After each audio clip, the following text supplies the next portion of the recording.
All right, you're now tuned in to the Follow Through with Clips and Drew, the True Players Podcast, episode 334. We are doing something very, very different today.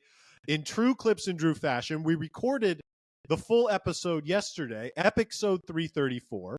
We went into power rankings, we went into D Rose, we went into Kawhi, and when we were discussing the power rankings of the Eastern Conference, we of course talked about the New York Knicks, and we talked about the issues they're going to have at center. Who's going to play center? Is Mitchell Robinson going to be healthy? Is Julius Randall going to move to the 5 and play semi out of position?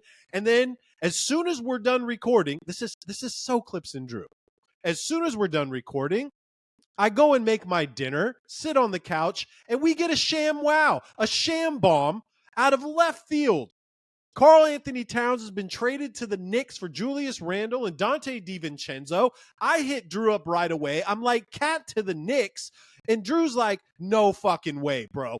We just got done recording. So how we are switching this up today is today is Saturday, and we are going to give our reactions to this blockbuster trade and throw it into the full episode that we recorded yesterday. So Drew, we haven't talked about our feelings on this.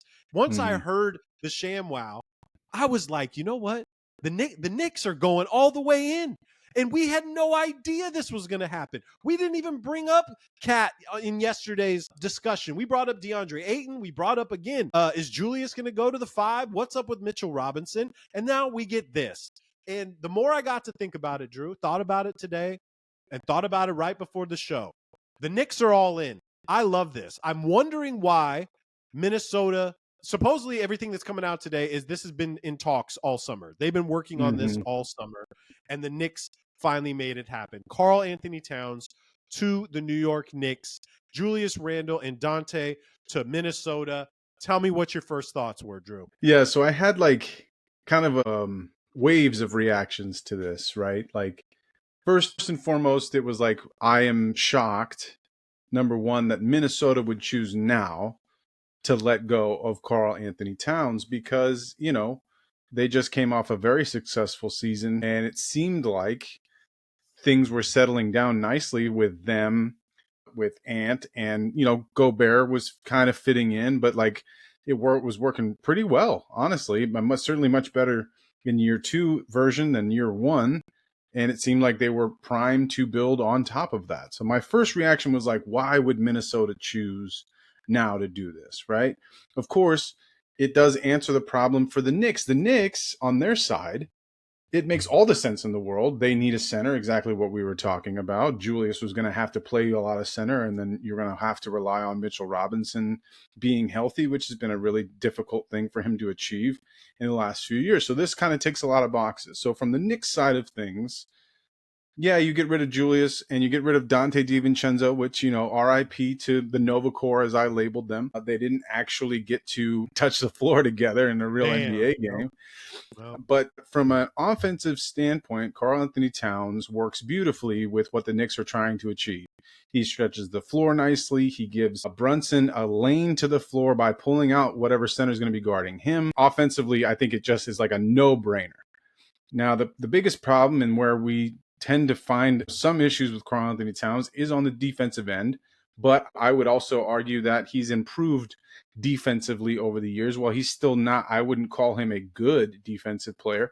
There's moments, and certainly in the playoffs the last couple of years, you saw him ramp up and try to get more physical, get better defensively, but he makes terribly dumb decisions constantly. I just remember saying that all the time in the playoffs last year, how stupid his fouls were. So yeah. I think on a defensive side of things, they're still going to have to rely pretty heavily here on Mitchell Robinson to do a lot of the defensive duties when it comes to playing players like Embiid and Giannis and, Joker. Obviously, if they get to the finals or something like that against somebody like Joker, they'll need to rely on Mitchell Robinson. So I think offensively, thumbs up for sure for the Knicks. Defensively, we'll have to wait and see. Cat's going to have to prove that he can be a one-on-one defender in a much better capacity than ever before. But that's my thoughts on the Knicks. I want to hear what your thoughts are on the Knicks move here before we get into Minnesota. Well, I think all the talk of the Julius Randle's over now. They're off Julius Randle. They got off of it. I think they were concerned, obviously, that it wasn't going to work. They played pretty well without Julius Randle, right? And now you're They did. bringing in a younger guy that you just said stretches the floor, can shoot the three. We bring up the defensive issues that we have, but look, there's super high expectations when you go play for a Tibbs team. You are going to be ready, and you're going to be playing defense, or you're not playing in the game. And Karl Anthony Towns has played under Tibbs in the past, so I think he actually will have an understanding of that. And I think that might have actually maybe made this a little bit of an easier trade for the Knicks to swallow here, and potentially for Tibbs, because while maybe it didn't work out, it wasn't all roses. Given the Derrick Rose conversation you got audience members are going to hear in a second, it wasn't all roses in Minnesota, but there is an understanding there. So I think that's probably a crucial part of why the actual deal went through, right? Yeah, I would think so. I'm sad for the loss for Donte. You know what I mean? They had something really special. The Nova Knicks were something people were looking forward to seeing. I think the Knicks now, you legit have a bona fide number 2 guy that you can look at. Like any given night, it could be Mikal Bridges, it could be Josh Hart, it could be OG and all these guys. But Karl Anthony Towns, look, you said it. They were in the Western Conference Finals. They had a great year last year.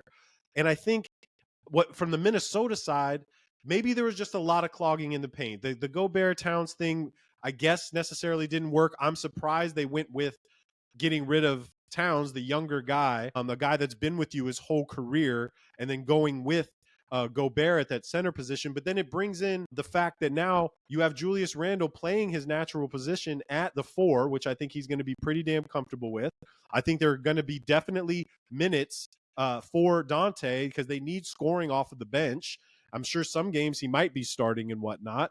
I think this works for both, for everybody involved here. And I just really want to tip my hat to the Knicks because they were so close last year, and they do need another piece in order to go to the next level. And I think when people listen to this show, when we talk about the power rankings, I'd be curious to know if this would take the Knicks up to number 1 in the power rankings. I know we all have a lot to say about Karl Anthony Towns, and you had mentioned it with the bonehead moves that he does make. I think being back with Tibbs and the expectations that these players on the team have, I think they're going to hold Towns accountable. And a few people hit me up saying, "Oh, he's not going to be able to handle the media out there," and he might not. You're under a bigger microscope now. The dumb shit that you did last year and the year before, like you're going to hear about it. So you got to keep those to a minimum. But I want to get your take on the Minnesota side, getting Randall and getting Donte. Yeah, so the first thing is, before we finish on the Knicks, my last thought this morning when I woke up is like, why didn't the Knicks just trade for Naz Reid? And I still don't actually have an understanding of why they chose Karl Anthony Towns over Naz Reid, who I mean, look, okay, if you look at the statistics, yeah, Karl Anthony Towns averages more points, more rebounds, all that good stuff because he starts and plays more minutes, just flat out. But Naz Reid is a younger, I think, equally skilled offensive player and potentially a better defensive player than Karl Anthony Towns. Doesn't demand the ball and obviously is a massive pay cut considering what you're going to have to pay Karl Anthony Towns versus what Naz Reid is on the books for. Plus, can't you just see New York like falling in love with Naz Reid as the starting center there? And so to me, that was, I'll let you react to that before I get into Minnesota, but like that was like the last thing. I'm like, if they love Karl that much, like why wouldn't they? Because maybe they could keep Julius Randle. They could have kept Julius Randle potentially and traded for Naz Reid, and maybe some other pieces have to go alongside of that. But I don't know. What do you think? I think Naz's contract, it wouldn't work. Like with what Julius makes and what Naz got on a sweet No, deal. this is my point. You don't trade Julius Randle in Right. that trade. You get to keep Julius, keep him at the 4, have Naz at the 5. In my scenario, like as if you trade Donte DiVincenzo and one other pick or one other player or 1 or 2 picks for Naz Reid, you keep Randall. Randall gets to be the 4, and then you get Naz Reid at the 5. That's the scenario. It wouldn't work. You're right. Julius gets paid too much. It wouldn't work. Yeah, but I think Minnesota loves Naz Reid and what he brings to the team and having probably the best backup center in the game. I think they'd rather get off of Karl Anthony Towns because when you think about that, like, look, you got Towns, Gobert, and Naz Reid. And Naz Reid showed exactly, like, you can get the same amount of production out of Naz Reid as you do a Karl Anthony Towns, really. The numbers aren't the same, but you have him on a much cheaper deal, and I think they value that a lot more. And plus, you cannot get off of the Gobert contract. You gave up everything to get Gobert. You can't let him go now. It's kind of like the Paul George situation. You know what Right. I mean? Like, Exactly. So yeah, but okay. So that was my thought, and I think you're right there. I think the reasons that I think New York should have traded for Naz Reid are the same reasons that Minnesota says no, we're not giving you Naz Reid. Right? He's cheaper, he's younger, he's just as productive, and we have all of this money that's going out to Gobert. We're going to have to pay Ant a lot of money here very soon, and then so now they're going to incorporate Julius Randle. So that's fine. I think actually the more interesting piece about the Minnesota side to me here is like, is this it? Right? Do they actually believe that Julius Randle is the fit for this team? Is he the number 2 scorer that they need? Now, I think he's actually a better one-on-one scorer than Karl Anthony Towns ever has been, Julius Randle. But it is an odd fit for the roster that they have, because Julius really kind of tends to operate in the mid post and doesn't really have a super fantastic 3-point shot, although it's improved over the course of time that he's been in the NBA. But the problem there is, like, can Julius and Gobert coexist? And then if not, does Julius get moved again? Like, so is this the first move here for Minnesota that says, okay, we're going to flip Julius into, and I'm just throwing names against the wall here like spaghetti, Jeremy Grant for the Portland Trail Blazers? Are we going to turn him into Lauri Markkanen for the Utah Jazz? Are we going to turn him into, whatever player that you guys can all conjure up in your head that would fit maybe a little bit better alongside Gobert, which means more likely a 3-point shooting kind of 4 stretch 5, the way that Karl Anthony Towns was? Now, there's a chance that Minnesota just believes that Julius is in fact the guy. Like, this is what they want. They need another guy that can go a little bit iso ball, when Ant is getting double teamed. And we saw, a lot of the reasons that Minnesota didn't get to the finals last year is because they were too Ant central, Anthony Edwards focused, and he wasn't able to get through all of the double teams they were throwing his way. And then it was difficult for him to get, guys open shots when it came down to the stretch there. So against Dallas. So perhaps Julius is the answer, but I want to know what you think. Do you think they're going to stick it out with Julius, and this is like the, maybe the final iteration, or you think maybe they're going to move on from him? And because I think you're right, Gobert is not going to get traded. I don't think anyone wants Gobert's contract or him on their team. So what do you think? Well, especially after the Olympics output that Gobert had, I mean, that really kind of killed the value. I'm sure Minnesota checked the ticket on Gobert to see if anybody would be interested in it. I think Minnesota sticks with Julius. I think it brings a bunch of toughness to them. Julius can get buckets when he wants to. We know he's got all-star caliber level, but he needs to be going into this situation understanding that this is Anthony Edwards' team. And you know what I mean? Like, there's going to be no bullshit. Like, this is my team.